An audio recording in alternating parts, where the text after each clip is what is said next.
ఇక్కడికి. అక్క మీరు చెల్లేనని రాలేకపోతున్నాను, నాకు బలహీనంగా ఉంటుంది, బాగుంటలేదు, మెట్లకి రావాలని రాలేకపోతున్నాను, ఏమనుకోకంటే ఒక్కరోజు కనుక నేను కనపడకపోతే మళ్ళీ ఫోన్ చేసేది నాకు, ఎలాగున్నావే ఏంటి రాయవు సారా, ఒకసారి వచ్చి చెల్లె రావి అని ఫోన్ చేసేది, వచ్చేదాన్ని. కానీ ఇద్దరం కూడా మనసుకి మాట్లాడుకునే వాళ్ళము. కానీ సత్యసులో తాగితే కనుక ఎక్కడ లక్ష్మి కూడా ఎంతో కష్టపడి ఆమెకి నీరసమే నాకు నీరసం అయినప్పటికీ నేను రానే బాబా అన్నా సరే, కాదు మన చర్చ గురించి మనం కష్టపడాలి, రా నువ్వు వస్తా కుదరదు, నువ్వు రాకపోతే కుదరదు రా అని తీసుకెళ్ళి ఊరు ఊరు తిరిగి సందాలు పోగేసి దేవుడు ఎంతో ఆరోగ్యాన్ని ఇచ్చాడు. ఆ బిడ్డకు కూడా నేను కూడా ఆవిడ కూడా తిరిగి సందాలు పోగేసాం. దేవుని విషయంలో చాలా గొప్పది ఆవిడవుతే. వెంకటలక్ష్మి మర్చిపోలేడు, నేను అయితే మర్చిపోలేను. ఆవిడ చాలా మంచిది నాకు తెలుసు. ఆవిడ ప్రాణం నా ప్రాణం ఒకటి లేకుండా వాళ్ళు ముందరం మనం అయినప్పటికీ మనం పోలేదు, నీరసంగా ఉన్నదని వస్తాయి, మాట్లాడినప్పటికీ అమ్మాయి ఎక్కలేదు, మేము ఎక్కలేమంటూ అన్నారు. కానీ ఇలాగ అయిపోతుంది అని అనుకోండి. ఆవిడైతే దేవుని విషయంలో తనగా చాలా భయభక్తులు కలిగి జీవించింది. దేవుని విషయంలో ఆవిడ ఎక్కడున్నప్పటికీ ఆత్మ శాంతించాలి, దేవుని దగ్గర పరలోక రాజ్యంలో ఉన్నదని నేను నమ్ముతున్నాను. ఆవిడ గురించి, ఆవిడ కుటుంబం గురించి, అలా బిడ్డ గురించి, కోళ్ళ గురించి అందరూ ప్రార్థిస్తాం. ఆవిడైతే చాలా గొప్పదే. ఆవిడ గురించి మాట్లాడాలన్నా నాకు మాట్లాడలేదు. ఆవిడ ఎలాంటిదన్నా ఆవిడ చాలా గొప్పదే. దేవుని విషయంలో నవ్వుతే కనుక ప్రతి విషయంలో కూడా అయినప్పటికీ నాతో స్నేహంగా ఉండేది. ఆవిడ లేకపోతే నేను ఏదో కోల్పోయానన్న బాధ నాకు. మరేమన్నా వాళ్ళకి ఎలా ఉందో తెలియదు, కానీ నాకైతే చాలా బాధ అనిపింది. ఆవిడ ఉంటే నాకు చాలా ధైర్యంగానే ఉంటుంది, అన్ని చెప్పేది ఇలాగమ్మ అలాగమ్మ అనేసి, ఇలా చేయాలి. వెంకటలక్ష్మి నాకు బాగుంటలేదు, షుగర్ ఎక్కువ ఉన్నదంటే ఎందుకే అంత టెన్షన్ పడుకో, పర్లేదు, షుగర్ ఎక్కువ ఉన్నా నేను బాగుంటలేదు అంటే నీకు టెన్షన్ పడతావు, ఎందుకు పడతావు, ఇలా నాకు అంత నీరసంగా ఉన్నా సరే నాకు ధైర్యం చెప్పింది. అది నా తోబుట్టు. ఎక్కడున్నదో నాకు శాంతించాలని చిన్న మాట దేవుడు దీవించను కాక. దేవునికి స్తోత్రం కలుగును కాక. మంచి జ్ఞాపకాలు. 3వ నెల మార్చి నెల 25వ తారీఖున ప్రార్థన జరిగింది ఇక్కడ, అక్కడ ఈ సందుల పైన ప్రార్థన జరిగితే ఆవిడ పాడిన పాట రికార్డ్ చేశాను. ఆ పాట విందాం ఒకసారి. యూట్యూబ్లో ఉంది మన ఛానల్లో.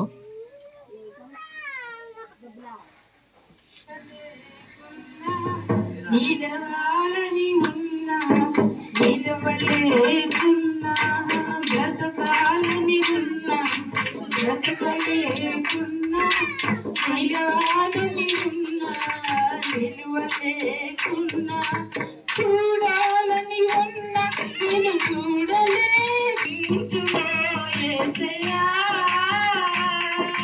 దరి చేర్చుకోనన్నయ్యా, బ్రతికించుకోయేసయ్యా, దరి చేర్చుకోనన్నయ్యా, బ్రతకాలని ఉన్నా బ్రతకలేకున్నా, నిలవాలని ఉన్నా, కావలి లేని చోటనైతే కారణమిగా నే మారితి, కాపరి లేని గర్వేనైతే కాటికి నే చేరువైతే, కావలి లేని చోటనైతే కారణమిగా నే మారితి, గుండు చెదరిన దూవనైతి, గూడె పగి ఏకాకినైతి, గుండె చెదరిన దూవనైతి, గుండు దిగులుగా ఉందయా, గూడు చేర్చుకోయేసయ్యా, గుండె దిగులుగా ఉందయా, గూడు చేర్చుకోయేసయ్యా, బ్రతకాలని ఉన్నా బ్రతకలేకున్నా, నిలవాలని ఉన్నా నిలవలేకున్నా, ఆశలే అడాశలై అడుగంటేనే నా జీవితం, ఆశలే అడియాశలై అడుగంటేనే